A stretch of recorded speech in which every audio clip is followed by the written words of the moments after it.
Welcome to TNPSC லட்சிய விதைகள் channel. நம்ம தமிழில் மாற்றப்பட்ட பாடத்திட்டத்தின் அடிப்படையில் டாபிக் வைஸாக நோட்ஸ் கொடுத்துக்கிட்டு வரோம். அதன் அடிப்படையில் நம்ம அறநூல்கள் டாப்பிக்கு முழுமையாக நோட்ஸ் கொடுத்துட்டோம் வீடியோ வடிவில், ஓகேங்களா. அதை தொடர்ந்து தமிழ் அறிஞர்களும் தமிழ் தொண்டும் அந்த டாப்பிக்கில் பார்த்திங்க அப்படின்னா ஊவேசா அந்த டாப்பிக்லேருந்து தாராபாரதி அந்த டாபிக் வரைக்கும் பார்த்திங்க அப்படின்னா நோட்ஸ் கொடுத்துட்டோம், ஓகேங்களா. வீடியோ வடிவில் நம்ம கொடுத்துருக்கோம்.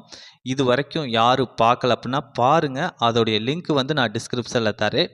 தனி பிளேலிஸ்ட் இருக்குது, நீங்கள் போய் செக் பண்ணி பாருங்கள், ஓகேங்களா. ஓகே, டுடே நம்ம என்ன டாபிக் பார்க்க போகிறோம் அப்படின்னா வீரமங்கை வேலு நாச்சியார் அந்த டாபிக் வந்து பார்ப்போம். ஓகே, ஜான்சி ராணிக்கு முன்பே ஆங்கிலேயரை எதிர்த்து வீரப்போர் புரிந்தவர் யார் அப்படின்னா வீரமங்கை வேலு நாச்சியார் அவர்கள், ஓகேங்களா. ஜான்சி ராணி அப்படிங்கிறது பார்த்திங்க அப்படின்னா வடநாட்டில் ஆங்கிலேயரை எதிர்த்தவங்க, ஓகேங்களா. அவங்களுக்கு முன்னாடியே ஆங்கிலேயரை எதிர்த்து வீரப்போர் புரிந்தவர் தான் வேலு நாச்சியார் அவர்கள். ஓகே, அடுத்து ஆங்கிலேயரை எதிர்த்து ஆயுதம் ஏந்தி போராடிய முதல் பெண்மணி, ஓகேங்களா. இந்திய அளவில் ஆங்கிலேயரை எதிர்த்து ஆயுதமேந்தி போராடிய முதல் பெண்மணி யார் அப்படின்னா வேலு நாச்சியார் அவர்கள் தான், ஓகேங்களா. இந்த கொஸ்டின் வெரி வெரி இம்பார்ட்டன்ட். இது ப்ரீவியஸ் இயர் கொஸ்டின், ஓகேங்களா. இந்த கொஸ்டின் வந்து ப்ரீவியஸ் இயரில் கேட்டிருக்காங்க. ஓகே, வேலு நாச்சியாரோட பெற்றோர் யார் அப்படின்னா ராமநாதபுரம் மன்னர், ஓகேங்களா. ராமநாதபுரத்தை ஆண்ட மன்னரான செல்லமுத்து சேதுபதி சக்கத்தி முத்தாத்தாள் ஆகியோருக்கு இணையாக மகளாக பிறந்தவங்க தான் யார் அப்படின்னா வேலு நாச்சியார் அவர்கள். ஓகே, இந்த வேலு நாச்சியாரோட காலம் வந்து பிறந்த வருடம் 1730 பிறக்கிறாரு, இறந்த வருடம் 1796 இறக்குறாரு, ஓகேங்களா. ஓகே, இவர் பார்த்தீங்க அப்படின்னா பெற்றோரால் ஆண் வாரிசை போலவே வளர்க்கப்படுறாரு, ஓகேங்களா. ஆண் வாரிசை போலவே வளர்க்கப்பட்டு ஆயுத பயிற்சி முதல் அனைத்தையுமே அவன் வந்து கற்றுத்தர்றாரு, ஓகேங்களா. ராமநாதபுரத்தை ஆண்ட மன்னரான செல்லமுத்து சேதுபதி என்ன பண்ணுறாரு, வேலு நாச்சியாரை ஆண் வாரிசை போலவே வளர்த்து ஆயுத பயிற்சி முதற்கொண்டு அனைத்தையுமே கற்றுத்தர்றாரு. ஓகே, இவர் பல்வேறு மொழிகளையும் புலமை பெற்றிருந்தார். என்னென்ன மொழிகள் அப்படின்னா தமிழ், ஆங்கிலம், ஃப்ரெஞ்சு, உருது ஆகிய மொழிகள்லையும் இவர் வந்து புலமை பெற்றிருந்தார், ஓகேங்களா. இது வெரி வெரி இம்பார்ட்டன்ட். இப்போ நடந்து முடிந்த இந்த குரூப் 2ல் வந்து இந்த கொஸ்டின் கேட்டிருந்தாங்க. வேலு நாச்சியார் புலமை பெற்றிருந்த மொழிகள் யாவை அப்படிங்கிறத கேட்டிருந்தாங்க. தமிழ், ஆங்கிலம், ஃப்ரெஞ்சு, உருது, ஓகேங்களா.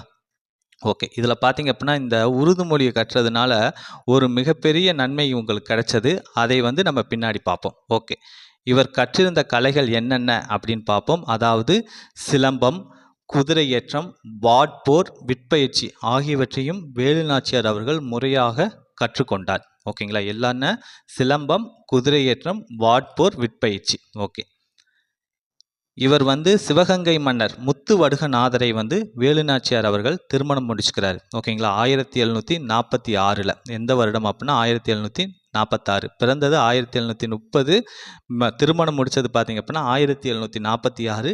சிவகங்கை மன்னர் முத்துவடுகநாதரை வேலு நாச்சியார் திருமணம் முடிச்சுக்கிறார், ஓகேங்களா. இந்த முத்துவடுகநாதருக்கும் வேலு நாச்சியாருக்கும் பிறந்த மகள் தான் வெள்ளச்சி நாச்சியார் அவர்கள், ஓகேங்களா.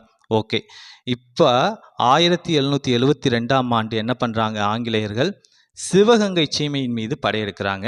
அப்போ சிவகங்கையை ஆண்ட மன்னரான முத்துவடுகநாதருக்கும் ஆங்கிலேயருக்கும் இடையே போர் நடைபெறுது. அந்த போர் வந்து காளையார் கோவில் அப்படிங்கிற பகுதியில் வந்து நடைபெறுது. அப்போ வந்து முத்துவடுகநாதர் வந்து ஆங்கிலேயர்களால் நயவஞ்சகமாக கொல்லப்படுறாரு, ஓகேங்களா.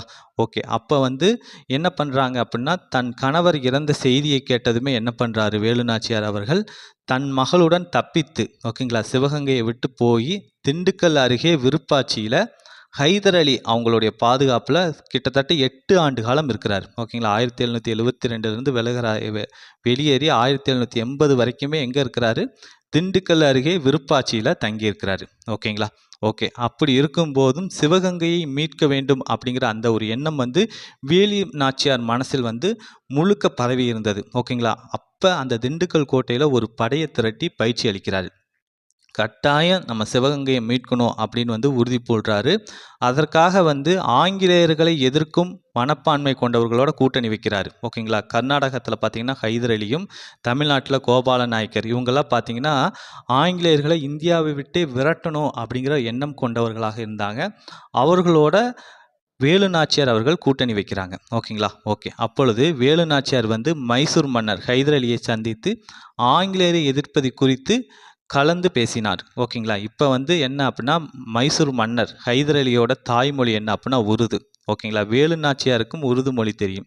இப்போ இவர் வந்து ஹெல்ப் கேட்கும்போது உருது மொழியில் வந்து பேசியிருப்பார். ஓகேங்களா. அது வந்து அவருக்கு ரொம்பவும் பிடித்து போக ஹைதர் அலி என்ன பண்ணியிருப்பார் அப்படின்னா 5000 படை வீரர்கள் 5000 குதிரை படை வீரர்களை வந்து வேலு நாச்சியார் அவருக்கு அனுப்பியிருப்பார். ஓகேங்களா. ஓகே. அதன் மூலியமாக மருது சகோதரர்களோட அந்த படைக்கு வந்து தலைமையேற்று சென்ற வேலு நாச்சியார் ஆங்கிலேயரை எதிர்த்து போரிட்டு 1780ஆம் ஆண்டில் சிவகங்கையை வந்து மீட்கிறாரு. ஓகேங்களா. ஓகே. இந்த வெற்றிக்கு வந்து மிகவும் உறுதுணையாக இருந்தவர்கள் யார் அப்படின்னா கோபால நாயக்கர், ஹைதர் அலி. ஓகேங்களா. அதாவது 1772ல் சிவகங்கையை ஆங்கிலேயர்கள் கைப்பற்றுறாங்க. ஒரு 8 ஆண்டு கழித்து ஹைதர் அலி, கோபால நாயக்கர் அவங்களுடைய பேருதவியால் என்ன பண்ணுறாங்க அப்படின்னா வேலு நாச்சியார் அவர்கள் சிவகங்கையை மீட்கிறாரு. ஓகே. அடுத்து பாருங்க, ஒரு ஆலோசனை கூட்டம், அதை பற்றிய ஒரு விஷயம் பார்ப்போம். அதாவது 8 ஆண்டுகளுக்கு பின் 1780ஆம் ஆண்டு ஒரு ஆலோசனை கூட்டம் நடக்குது. அப்போ பார்த்தீங்க அப்படின்னா வேலு நாச்சியார், அமைச்சர் தாண்டவராயர், தளபதி பெரிய மருது, சின்ன மருது, குறுநில மன்னர்கள் எல்லோருமே இருக்கிறாங்க. அப்பொழுது வேலு நாச்சியார் சொல்கிறாங்க, நாம் சிவகங்கையை இழந்து 8 ஆண்டுகள் ஆகிவிட்டன அப்படின்னு வந்து வேலு நாச்சியார் ரொம்ப வருத்தத்தோடு சொல்கிறாங்க. அதற்கு அமைச்சர் தாண்டவராயர் ஆற்றுப்படுத்தும் விதமாக, கவலைப்படாதீர்கள் அரசியாரே, நாம் சிவகங்கையை மீட்கும் நாள் நெருங்கிவிட்டது அப்படிங்கிறத சொல்கிறாங்க. ஓகே. அதற்கு வேலு நாச்சியார் அவர்கள், அந்த இனிய நன்னாளைத்தான் நானும் ஆவலோடு எதிர்பார்த்து காத்து கொண்டு இருக்கிறேன் அப்படின்னு வந்து வேலு நாச்சியார் அவர்கள் சொல்கிறாங்க. ஓகேங்களா. ஓகே. இவர் வந்து ஹைதர் அலிட்ட படை வீரர்கள் உதவி கேட்டிருப்பாங்க. அப்போ இந்த கூட்டம் நடந்துக்கிட்டு இருக்கப்போ ஒரு பெரும் சத்தம் கேட்குது. அப்போ வேலு நாச்சியார் சொல்கிறாங்க, மைசூரிலிருந்து ஹைதர் அலி அனுப்பிய படை வந்து விட்டது என நினைக்கிறேன் அப்படின்னு சொல்கிறாங்க வேலு நாச்சியார் அவர்கள். கட்டாயமாக அப்பொழுது 5000 குதிரை படை வீரர்கள் அங்கே திண்டுக்கல் கோட்டைக்கு வந்துருச்சு. ஹைதர் அலி அனுப்பிய பெரிய படை 5000 குதிரை படை வீரர்கள் திண்டுக்கல் கோட்டைக்கு வந்துருச்சு. ஓகே. அதற்கடுத்து அமைச்சர் தாண்டவராயர் சொல்கிறாரு, ஹைதர் அலி உறுதியாக படையை அனுப்புவார் என்று எனக்கு முன்பே தெரியும் அப்படின்னு வந்து ரொம்ப கான்ஃபிடண்ட்டாக சொல்கிறாரு அமைச்சர் தாண்டவராயர் அவர்கள். அதற்கடுத்து சின்ன மருது சொல்கிறாரு, நம் அரசியாரின் பன்மொழி அறிவு நமக்கு பெரிய நன்மையை தந்திருக்கிறது அப்படின்னு சொல்கிறாரு சின்ன மருது. ஓகேங்களா. நம் அரசியாரின் பன்மொழி அறிவு நமக்கு பெரிய நன்மையை தந்திருக்கிறது அப்படிங்கிறத சொல்கிறாரு சின்ன மருது. ஓகேங்களா. என்ன காரணம் அப்படின்னா வேலு நாச்சியார் அவர்கள் உருது மொழியில் பேசியிருப்பாங்க. ஹைதர் அலியோட தாய்மொழியான உருது மொழியில் பேசுறதுனால நமக்கு வந்து 5000 குதிரைப்படை வீரர்களும் ஹைதர் அலியோட உதவியும் நமக்கு கிடைச்சது அப்படிங்கிறத மென்ஷன் பண்ணி சொல்கிறாரு சின்ன மருது அவர்கள். ஓகே. நமது வீரர்களுடன் ஹைதர் அலியின் 5000 குதிரைப்படை வீரர்களும் சேர்ந்து விட்டனர். ஆகவே நாம் சிவகங்கையை மீட்க புறப்படலாமா அப்படின்னு வந்து பெரிய மருது அவர்கள் வேலு நாச்சியார்கிட்ட ஆலோசனை கேட்குறாரு. அதற்கு வேலு நாச்சியார் அவர்கள் என்ன சொல்கிறாங்க அப்படின்னா, என் கணவர் கொல்லப்பட்ட ஊர் காளையார் கோவில், முதலில் நாம் காளையார் கோவிலை கைப்பற்றுவோம், பிறகு வந்து சிவகங்கையை மீட்போம் அப்படிங்கிற மாதிரி சொல்லி முடிக்கிறாரு வேலு நாச்சியார் அவர்கள். ஓகேங்களா. ஓகே. அப்போ மறுநாள் வந்து காளையார் கோவில் நோக்கி வேலு நாச்சியார் படை வந்து புறப்படுது. ஆண்கள் படைப்பிரிவுக்கு தலைமையாக மருது சகோதரர்களும், பெண்கள் படைப்பிரிவுக்கு தலைமையாக குயிலியும் களத்தில் போகிறாங்க.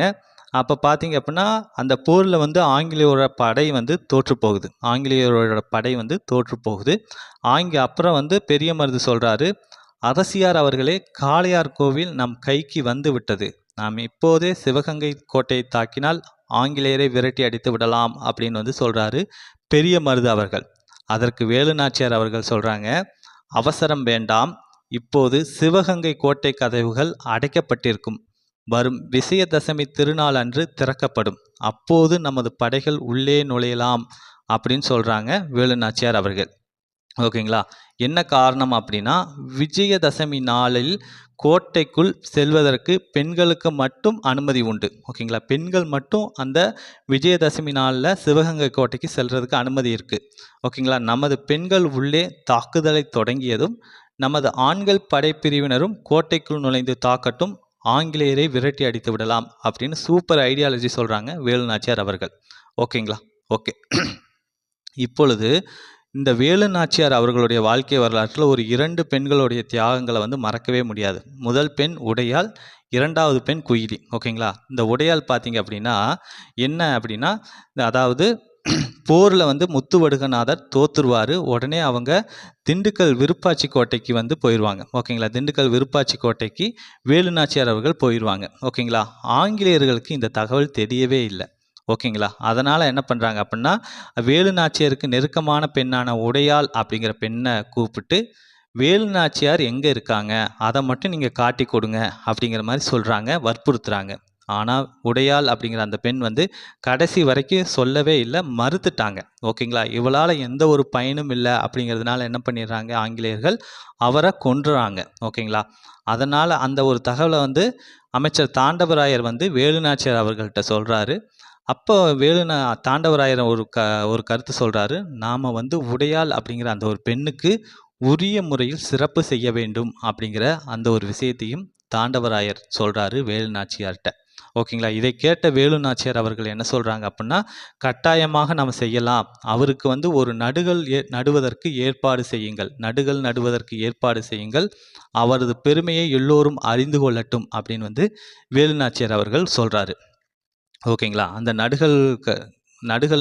நடுகளில் பார்த்தீங்க அப்படின்னா தாலி. ஓகேங்களா, அதாவது வேலுநாச்சியார் தாம் வைத்திருந்த தாலியை வந்து அந்த நடுகளுக்கு காணிக்கையாக செலுத்தி வணங்கினார். ஓகேங்களா, ஓகே. அடுத்து வந்து குயிலியின் தியாகம் பார்ப்போம். அதாவது சிவகங்கை கோட்டையில் விஜயதசமி நாளில் பெண்களுக்கு மட்டும்தான் செல்ல அனுமதி இருக்குது. ஓகேங்களா, ஓகே. அதனால் வந்து என்ன சொல்கிறாங்க, குயிலி வந்து ஒரு ஸ்டேட்மெண்ட் சொல்கிறாங்க, அரசியாரே, நான் நமது பெண்கள் படைப்பிரிவுடன் மாறுவேடத்தில் உள்ளே செல்கிறேன். உள்ளே சென்றதும் அங்குள்ள ஆயுத கிடங்குக்கு எப்படியாவது தீ வைத்து விடுகிறேன். தீ எறிவது தெரிந்ததும் நம் படை உள்ளே வரட்டும் அப்படின்னு வந்து கூறுறாங்க குயிலி. ஓகேங்களா, குயிலி என்ன பண்ணுறாங்க அப்படின்னா, தன் உடலில் தீயை வச்சு அந்த ஆயுத கிடங்கு மேலே போய் விழுந்துடுறாங்க. அந்த ஆயுதங்கள் எல்லாம் முற்றும் அழிந்து போயிடுது. ஓகேங்களா, ஓகே. அதனால் வந்து ஆங்கிலேயர்களால் போரிட முடியல, ஆயுதம் இல்லாதனால. அதனால் ஆங்கிலேயர்கள் அந்த போரில் தோற்று போகிறாங்க. ஓகேங்களா, குயிலி தம் உடலில் தீ வைத்து விட்டு ஆயுத கிடங்குக்குள் குதித்து விட்டார் அப்படின்னு சொன்னாங்க. ஓகேங்களா, இதன் மூலியமாக ஆயுதங்கள் எல்லாமே, ஆங்கிலேயர்கிட்ட இருந்த ஆயுதங்கள் எல்லாமே முற்றும் முழுத அழிந்து போகுது. அந்த போரில் வேலுநாச்சியார் வெற்றி பெற மிக பெரும் உதவி செய்யுது. ஓகேங்களா, இந்த நிகழ்வை பார்த்த வேலுநாச்சியார் அவர்கள் சொல்கிறாங்க, குயிலி தம் உயிரை தந்து நம் நாட்டை மீட்டு கொடுத்திருக்கிறார். அவர் துணிவுக்கும் தியாகத்திற்கும் வீரத்திற்கும் நான் என்றும் தலை வணங்குவேன் அப்படின்னு வந்து உணர்ச்சி பெருக்கோடு கூறுறாரு வேலுநாச்சியார் அவர்கள். ஓகேங்களா, ஓகே. அடுத்து வந்து சிவகங்கை மீட்க காரணமாக இருந்தவர்கள் யார் யார் அப்படின்னா, வேலுநாச்சியாரோட வீரம், மருது சகோதரர்களோட ஆற்றல், ஹைதர் அலியோட பேருதவி, குயிலி அவங்களுடைய தியாகம், இதெல்லாமே சிவகங்கை மீட்க காரணமாக இருந்திருக்கு. ஓகேங்களா, ஓகே. சிவகங்கையை வந்து என்ன பண்ணுறாங்க அப்படின்னா, வேலுநாச்சியார் அவர்கள் கைப்பற்றிடுறாங்க. மருது சகோதரர்களோட துணையோட கைப்பற்றி அந்த சிவகங்கையோட ராணியாக முடிசூட்டிக்கிறாங்க. ஓகேங்களா, அப்பொழுது வேலுநாச்சியாரோட ஆலோசகராக சிவகங்கை சிங்கம் என அழைக்கப்படக்கூடிய சின்ன மருதும் படை தளபதியாக பெரிய மருதும் நியமிக்கப்படுறாங்க. ஓகேங்களா, ஓகே. அந்த ஒரு காலகட்டங்களில் 1783 ஆங்கிலேயர்கள் என்ன பண்ணுறாங்க, சிவகங்கைக்கு மீண்டும் படையெடுத்து வர்றாங்க, சிவகங்கையை கைப்பற்றணும் அப்படின்னு சொல்லி வர்றாங்க. அப்பொழுது மருது பாண்டியர் சில ராஜதந்திர நடவடிக்கைகளால் சிவகங்கையோட பாதுகாப்பை வந்து உறுதி செய்கிறாங்க. ஓகேங்களா, ஓகே. பிற்காலத்தில் பார்த்தீங்க அப்படின்னா, ஆங்கிலேயரோட சமரச உடன்பாட்டின்படி சிவகங்கை அரசராக வேங்கன் பெரிய உடைய தேவர் அவர்கள் வந்து அரசராக வர்றாரு. ஓகேங்களா, ஓகே. அதில் பார்த்தீங்க அப்படின்னா, இந்த வேங்கன் பெரிய உடைய தேவர் யார் அப்படின்னா, அதாவது வேலுநாச்சியார் மகளான வெள்ளச்சி நாச்சியாரோட கணவர். ஓகேங்களா, ஓகே. வெள்ளச்சி நாச்சியாரோட கணவர் தான் வேங்கன் பெரிய உடைய தேவர். ஓகே, இவர் வந்து அரசராகிறாரு.